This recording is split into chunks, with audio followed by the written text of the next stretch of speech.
Salut à tous les amis, c'est Icon, j'espère que vous allez bien. Est-ce que vous utilisez beaucoup internet? Je suppose que oui parce que vous regardez la vidéo sur YouTube, mais est-ce que vous vous sentez en sécurité sur internet? Vous savez, on a plusieurs campagnes de prévention qu'on a pu voir au cours de notre vie, de notre utilisation internet, où on nous disait faites attention à qui vous parlez, sur les sites où on peut chatter avec des gens, faites attention sur quel site vous vous rendez. Voilà, on a quand même pas mal de mesures de sécurité qui sont présentées pour naviguer sans qu'on soit réellement en danger. On a tout ça parce que c'est connu que sur internet, comme on peut en croiser dans la rue, près de chez nous ou peu importe, il y a des gens très mal intentionnés. Mais imaginez quand internet a commencé à se développer, quand les gens ont commencé à utiliser internet et qu'il n'y avait pas encore toutes ces mesures de sécurité. Imaginez si quelqu'un, une personne comme ça, utilisait internet à ses débuts dans de mauvaises intentions. Et bien justement dans cette vidéo c'est de ça dont on va parler. Je vais vous présenter une affaire criminelle qui concerne un homme qui a utilisé internet à ses débuts pour commettre des actes des plus horribles. Les amis, si la vidéo vous plaît, n'hésitez pas à liker la vidéo, n'hésitez pas également à vous abonner à la chaîne pour être au courant de toutes les prochaines vidéos. Et on est parti pour découvrir ensemble l'histoire du slave master d'internet, le maître des esclaves, du nom de John Edward Robinson.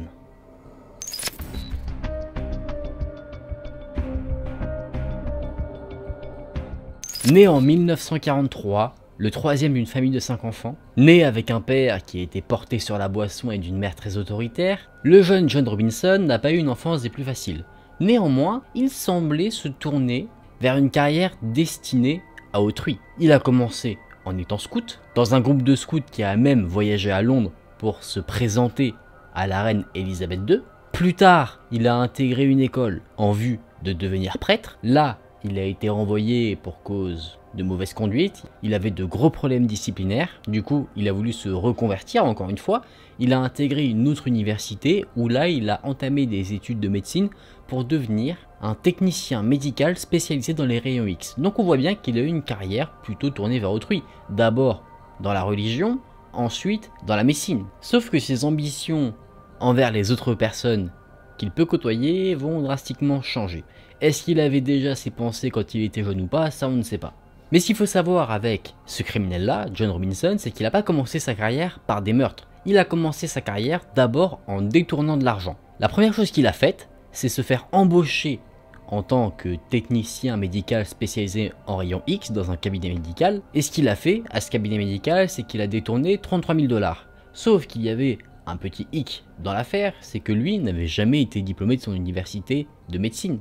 Donc il n'était pas habilité en soi à occuper le poste qu'il occupait dans ce cabinet médical. Donc il avait fait un détournement d'argent et en plus de ça, il avait fraudé, menti sur son CV. Il a été condamné à 3 ans de probation. Ça c'était en 1969, mais un an plus tard en 1970, John Robinson a violé sa probation. Il a quitté Kansas City pour se rendre à Chicago sans l'autorisation de son officier de probation. Donc il était encore une fois en infraction. Sauf qu'il n'a pas été arrêté de suite. Il a eu le temps de se trouver un nouvel emploi, un emploi de commercial.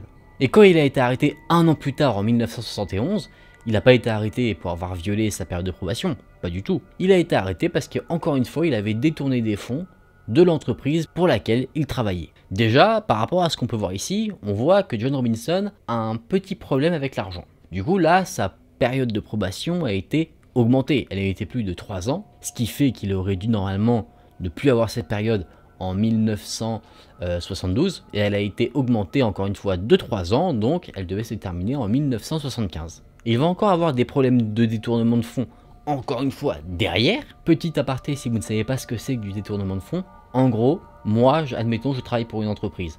En fait, l'entreprise va gagner de l'argent parce qu'admettons, elle vend des produits et moi, je vais voler un peu d'argent comme ça pour la mettre dans ma poche. De l'argent qui appartient à l'entreprise, qui n'est pas mon salaire. Et John Robinson, on sent que c'est un criminel déjà un peu endurci.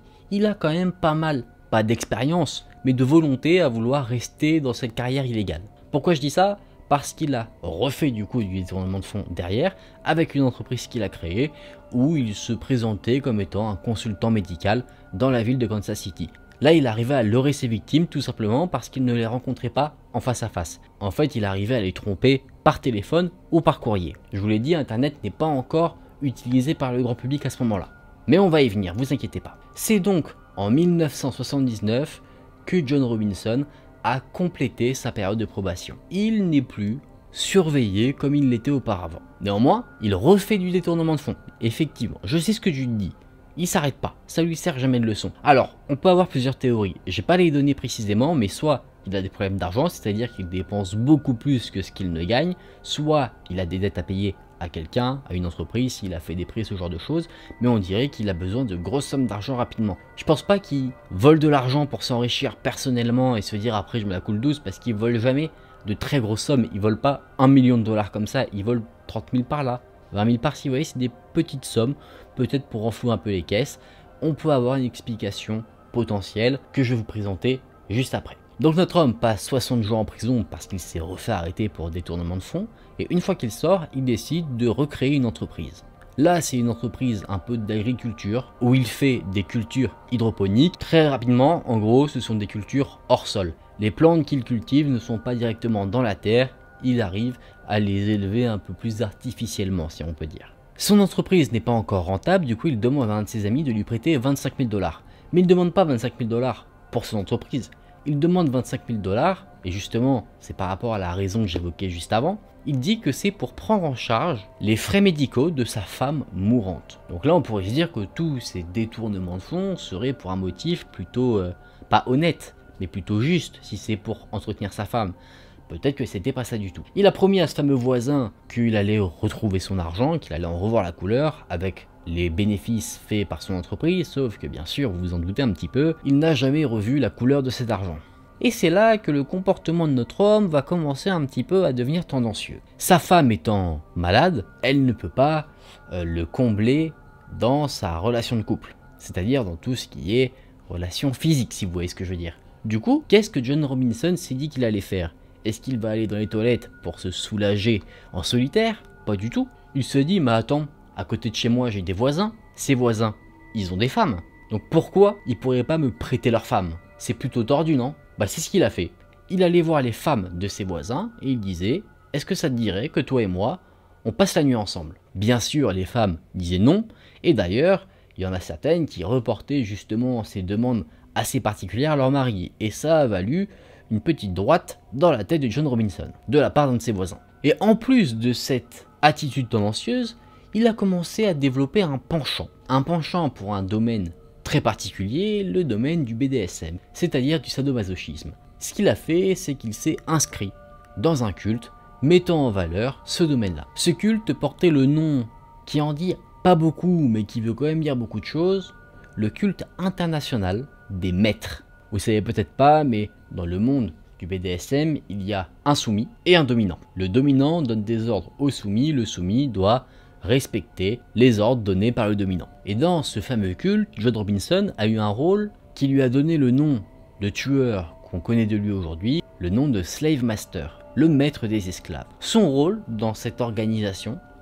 très malsaine, c'était de leurrer des victimes pour les amener aux autres membres de l'organisation, pour que ces personnes-là, les fameux maîtres, torturent les jeunes victimes et abusent d'elles. Oui, effectivement, c'est une organisation totalement illégale. Et déjà aimant faire souffrir ses victimes par le biais de cette organisation, John Robinson va encore une fois développer cet aspect de sa personnalité.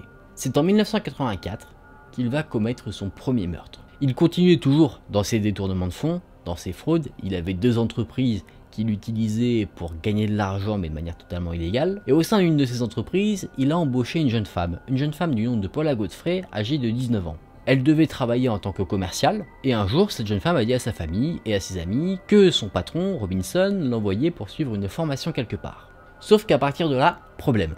Silence radio de Paula. On n'entend plus du tout parler d'elle. Bien sûr, les parents de Paula se sont inquiétés. Ils ont déclaré à la police qu'elle avait disparu, la police a mené une enquête, ils ont interrogé Robinson, et Robinson a dit « moi je sais pas où elle est ». Mais quelques jours plus tard après sa déposition, les parents de Paula Godfrey ont reçu une lettre signée de leur fille disparue, qui avait été écrite à la machine à écrire, donc on ne peut pas reconnaître si c'est bien son écriture ou peut-être l'écriture de quelqu'un d'autre, donc un document totalement faux, où dans cette lettre il était indiqué qu'elle avait décidé de partir, de vivre sa vie tranquillement, et que du coup elle allait très bien et qu'il n'y avait pas besoin de la chercher. Mais dans cette lettre-là, petit indice, elle dit qu'elle remercie John Robinson pour tout ce qu'il a pu faire pour elle. La police a pris le document tel quel et ils se sont dit, bon, Ok, affaire classée. Ils ont classé cette affaire rapidement parce que Paula Godfrey était en âge légal de pouvoir prendre ses décisions elle-même. Vous voulez que je vous dise ce qui lui est arrivé? Elle s'est faite assassiner. Comment? On ne sait pas. Et où elle est?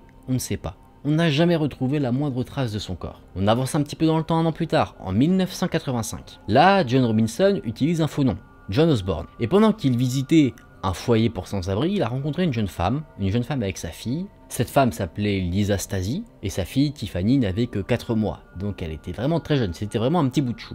John Robinson, ou John Osborne, comme il se faisait appeler à l'époque, a utilisé un moyen pour leurrer la femme qui recherchait un abri. Il lui a vendu tout simplement du rêve, parce qu'une femme comme ça, avec un bébé, qu'est-ce qu'elle veut? Elle veut travailler pour avoir un logement, pour combler les besoins de sa fille. Donc John Robinson lui a dit, je vais te donner un travail à Chicago.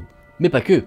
Il lui vend vraiment du rêve. Il lui dit, tu vas avoir un travail, mais je vais aussi te donner un logement, et je vais aussi te donner de quoi subvenir aux besoins de ta fille, vraiment la totale. Mais il fait quelque chose d'assez étrange, après lui avoir promis mondes et merveilles, c'est qu'il lui demande de signer plusieurs papiers, mais des papiers totalement vierges. Pourquoi? À quoi ça pourrait servir? Si on fait le lien avec son premier meurtre, on peut se dire que potentiellement ça pourrait servir à réaliser des faux documents en faisant croire que ce serait Lisa Stasi qui les aurait écrites.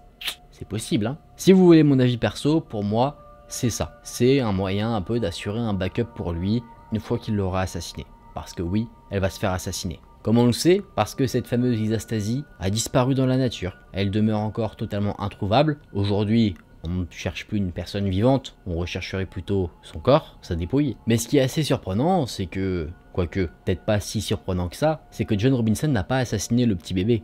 Il a contacté son frère, qui était marié, et fort heureusement à cette période-là, fort heureusement pour John Robinson, ce fameux frère cherchait à avoir un enfant avec sa femme, sauf qu'il ne pouvait pas en avoir de manière biologique, du coup il voulait adopter, mais malheureusement il n'arrivait pas à adopter, du coup ça tombait bien pour lui de se dire, bah tiens frérot, j'ai un bébé, si tu veux, que tu peux adopter, je te le fais adopter contre 5000 $, juste voilà pour les frais de dossier et tout, parce que, histoire de payer des petites charges par-ci par-là. Il ajoute que la mère du bébé s'est donné la mort, et bien sûr le frère avec sa femme, ils sont très heureux, ils acceptent sur le champ, et là, John Robinson va encore une fois agir dans l'illégalité en produisant des faux documents, des faux papiers d'adoption. On avance encore un peu dans le temps en 1987. Catherine Clampett, âgée de 27 ans, laisse son enfant avec ses parents pour partir à Kansas City et essayer de trouver un emploi. Là-bas, elle fait la rencontre d'un homme qu'il ne faudrait surtout pas rencontrer. Vous savez de qui on parle? John Robinson. John Robinson, comme pour ses autres victimes, lui promet mondes et merveilles, il lui dit « Je vais t'acheter une garde-robe, tu vas avoir un emploi où tu seras bien payé, tranquille, la vie de rêve. » Et au mois de juin de 1987, pouf, la jeune femme disparaît totalement. On ne sait pas ce qu'elle est devenue. On suppose fortement que John Robinson l'a assassinée, mais encore à l'heure actuelle, son dossier est ouvert et il est encore recherché sur le papier, même si on sait potentiellement ce qui lui est arrivé. Après cette date de 1987 à 1993, John Robinson ne commet aucun crime. Pour la simple et bonne raison qu'il est en tôle. En tôle parce qu'il s'est fait gauler pour toutes ses fraudes avec toutes ses entreprises. Et là-bas, il va réussir à leurrer quelqu'un en prison.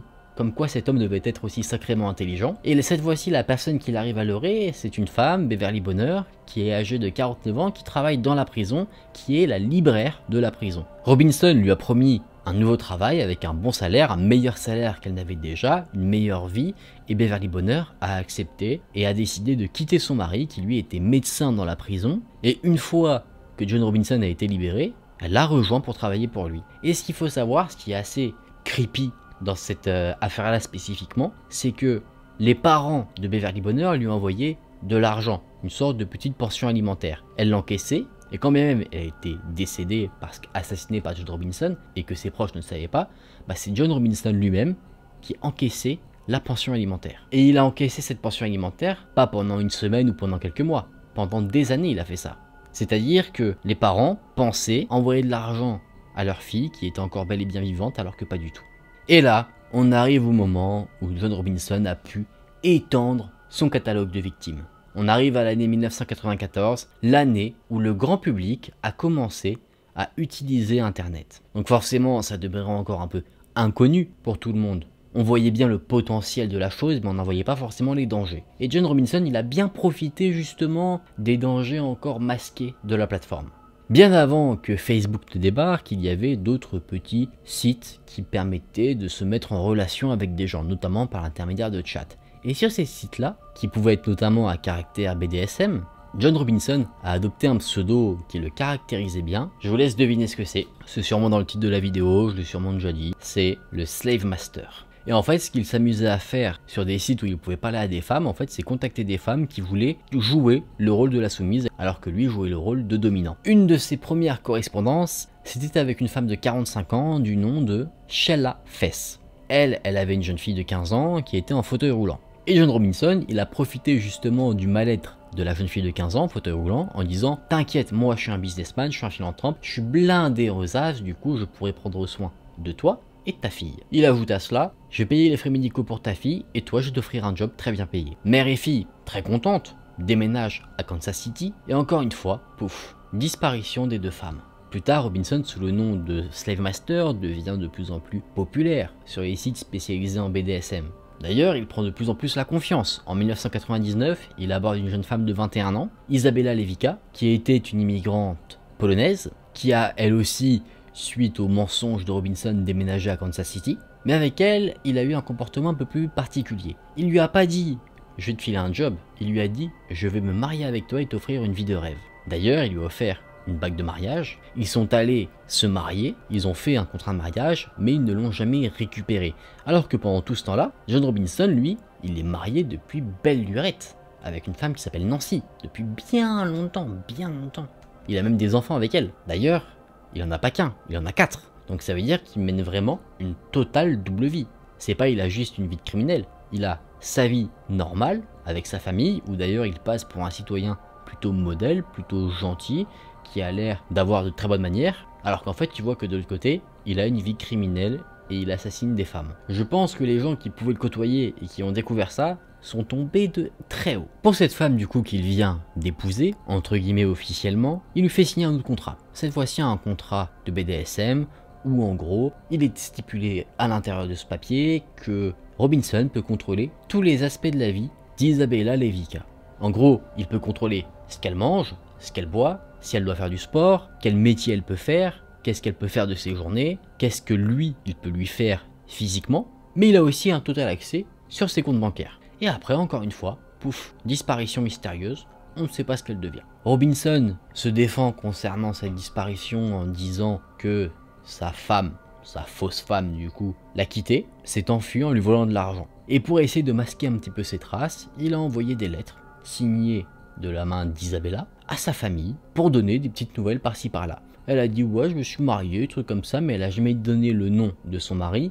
Le mec est pas bête non plus, hein, il va pas donner son nom au cas où qu'il y ait des enquêtes ou quoi que ce soit. Mais bon, ça ne va pas arrêter les enquêteurs qui commencent à sentir qu'il se passe quelque chose d'étrange. Parce que effectivement, vous voyez que Robinson, il a eu pas mal d'années de criminels meurtriers à son actif. Et forcément, ça passe pas inaperçu. Les enquêteurs, ils sont pas idiots. Et ils se rendent compte que le nom de Robinson, il ressort quand même pas mal, quoi. Et il ressort à chaque fois pas mal dans des situations où il y a des disparitions mystérieuses. Tu retrouves rien du tout. C'est comme si la personne en soi était partie, mais forcément, il y a de quoi se poser des questions quand plusieurs personnes s'en vont, comme si elles partaient, elles fuguaient quelque part, mais qu'il y a toujours une personne qui est la même dans le truc. Tu te dis, attends, peut-être que lui, il a des trucs à se reprocher. Et c'est après que quelques femmes se plaignent vis-à-vis de John Robinson, parce qu'elles disent qu'il a des propos totalement déplacés à leur rencontre, que les enquêteurs peuvent aller chez lui pour fouiller un petit peu. Oui, ils ne peuvent pas fouiller chez lui directement parce qu'on dit il m'a mal parlé. C'est qu'en fait, une des femmes qui a porté plainte a dit que cet homme, John Robinson, aurait volé des objets de plaisir, si on peut appeler ça comme ça. J'essaye d'éviter la démonétisation un petit peu. Hein. Il aurait volé ça à des femmes. Il lui aurait volé ce type d'objet. Et c'est ce motif-là en particulier, le motif de vol, qui va permettre aux enquêteurs d'aller directement fouiller chez notre homme. Ils sont donc allés chez lui, et là-bas, bon, ils ont trouvé, pas ce qu'ils cherchaient de base, mais ils ont trouvé des réponses à des questions qui pouvaient se poser. Ils ont trouvé dans des conteneurs 2 corps de femmes, le corps d'Isabella, mais également le corps d'une certaine Suzette Rutten, qui serait venue à Kansas City pour être l'esclave de John Robinson. Encore une de ses victimes qu'il avait réussi à leurrer via internet. Bon, tu trouves 2 corps chez quelqu'un, le mec, tu te dis pas, tranquille, fais ta vie. Il est arrêté directement. On a également fouillé des garages que possédait John Robinson et également à l'intérieur on aurait trouvé d'autres corps. On a retrouvé le corps de Beverly Bonner, vous savez, la libraire de prison, mais également de Sheila Fess et sa fille qui étaient en fauteuil roulant. Tous les corps qui ont été trouvés présentaient les mêmes lésions, elles avaient été frappées à la tête avec une arme contondante. Donc on peut dire en soi que c'est potentiellement la même personne qui a fait les différents meurtres. Bon là, John Robinson, il est foutu. Il le sait, mais il n'en démord pas. Il n'avoue pas les meurtres. Il les avoue pas directement, parce que le procès a été très long, mais il va formuler ses propos d'une certaine manière, ce qui fait qu'en gros il l'avoue quand même. Il dit bon, de toute manière vous avez suffisamment de preuves pour m'arrêter. Donc que je dise que c'est moi ou pas, vous le savez déjà. Et ça, les personnes qui sont en charge de le confronter en justice prennent ça pour un aveu. Il est condamné à mort. Et aussi à des peines de prison. En fait ça dépend de certains meurtres, hein. Il y a un meurtre, il va être condamné à mort pour ça. Un autre il va être condamné à vie, un autre à 60 ans de prison. Il a des condamnations dans tous les sens, il est foutu. Il est donc condamné à mort, mais la sentence n'a toujours pas été exécutée. Alors que c'est une affaire qui date un petit peu maintenant. Sa femme, à lui, qu'il avait normalement depuis belle lurette avec ses enfants, a demandé le divorce, ce qui est plutôt en soi compréhensible, je trouve. Je trouve que c'est un motif plutôt valable. T'apprends que ton mari est un assassin qui a tué plein de femmes, ça me semble légitime. On sait aussi que, vous savez, le petit bébé qui avait été refourgué au frère de John Robinson, enfin qu'il avait refourgué à son frère, cette fille-là qui a appris du coup tout ça, elle a demandé expressément à ce qu'il n'y ait aucun film ou livre qui pourrait profiter à John Robinson.